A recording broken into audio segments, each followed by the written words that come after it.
Olá, seja bem-vindo à nossa segunda aula, que vai ter como tema compreender então a inserção do serviço social nessa sociedade capitalista e o seu processo de institucionalização do serviço social.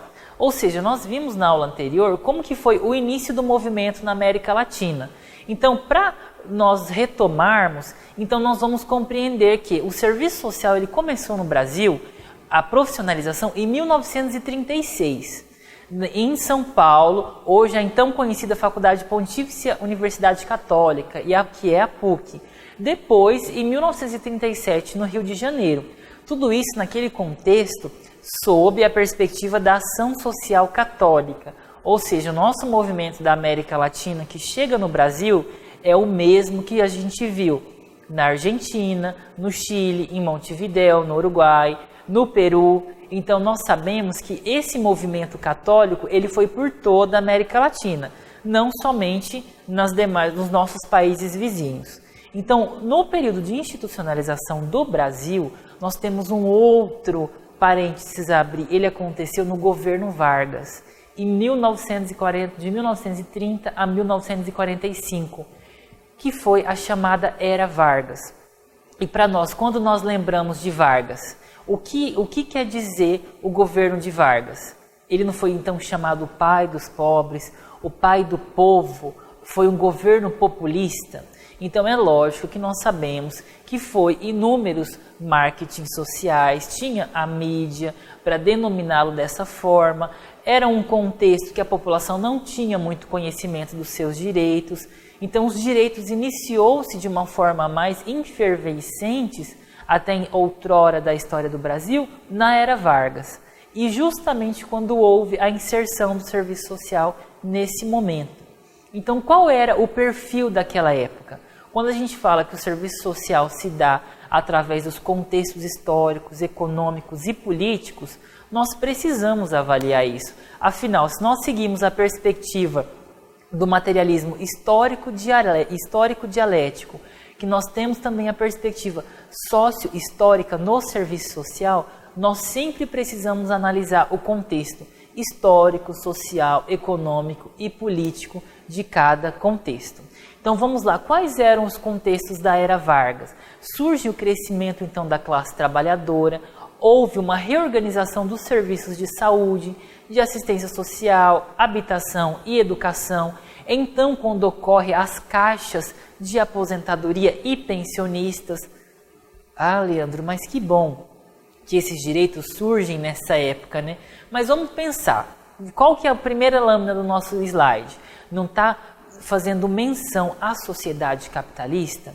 Vamos então num exemplo prático desse contexto. Quando nós pensamos em capitalismo, em que contexto que surgiu as caixas de pensão e aposentadoria? Quais eram os funcionários? Para os ferroviários, para os marítimos. Esses foram os primeiros funcionários a ser beneficiados pelas questões trabalhistas. Mas por que eles foram beneficiados? A economia naquela época do Brasil, quem girava os transportes de carga? Eram esses funcionários. Eles poderiam adoecer muito facilmente? Eles precisavam de uma assistência muito próxima. Então a saúde, a assistência, a habitação se organiza primeiramente para esse foco de funcionário, depois para o Estado, aí vem os bancários, então, ou seja, sempre pela perspectiva capitalista. Isso é óbvio que alguns pensadores falam da paz social para a expansão capitalista, ou seja, eu preciso dessa organização para a sociedade se manter, eu preciso dessa organização para acontecer a logística dos grãos de café naquela época, a logística dos bens de consumo que estava se expandindo para as outras cidades, eram profissionais que abriam estradas, que abriam ferrovias, então tudo pela lógica capitalista. Então quando a gente fala que o serviço social ele tem que ter uma base marxista, uma base que compreenda esses movimentos socio-históricos pela visão do capitalismo, é exatamente essa. Então naquele período de institucionalização do serviço social, criou-se o Conselho Nacional de Serviço Social em 1938. Isso por quê? Para dar um respaldo. Como que era organizada a prática do serviço social? Quem que faria um controle disso? No próximo slide, nós vemos, por exemplo, que o Conselho Nacional de Serviço Social, segundo Yamamoto, ele não chegou a exercer plenamente as suas funções.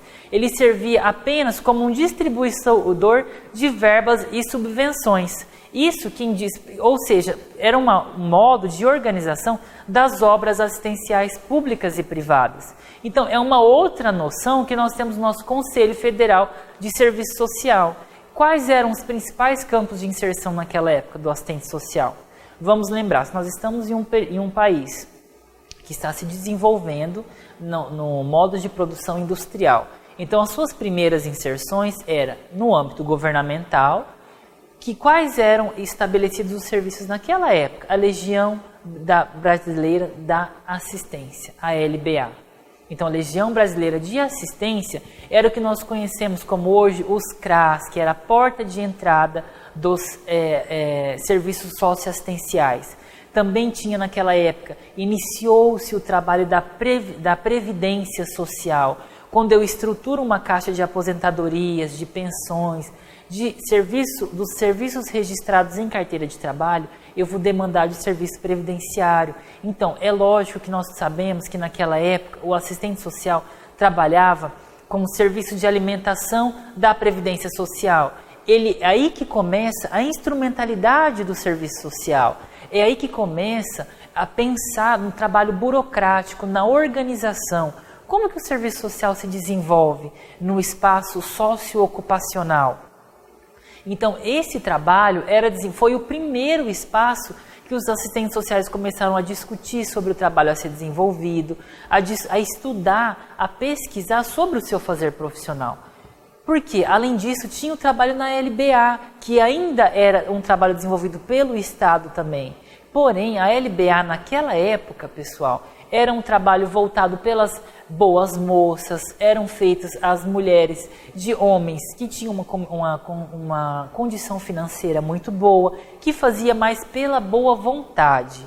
Assim, quando nós paramos para pensar quem que era a grande propulsora da LBA, era a dona Darcy Vargas, ou seja, a mulher do presidente Vargas, Getúlio Vargas. Quando nós paramos para analisar isso, hoje nós vemos, Leandro, então é ali que começou o primeiro damismo do serviço social? Sim, foi ali que começou o primeiro damismo no serviço social.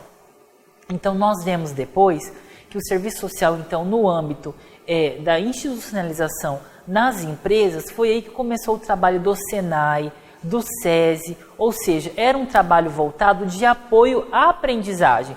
Quando nós conhecemos o Senai como Serviço Nacional de Aprendizagem, vocês já pararam para pensar o porquê que isso aconteceu? Precisava se profissionalizar os profissionais daquela época. O Brasil estava expandindo, então sempre gira em torno do capital. Sempre a lógica da sociedade capitalista é essa, é aumentar o lucro. Então eu aumento o lucro como?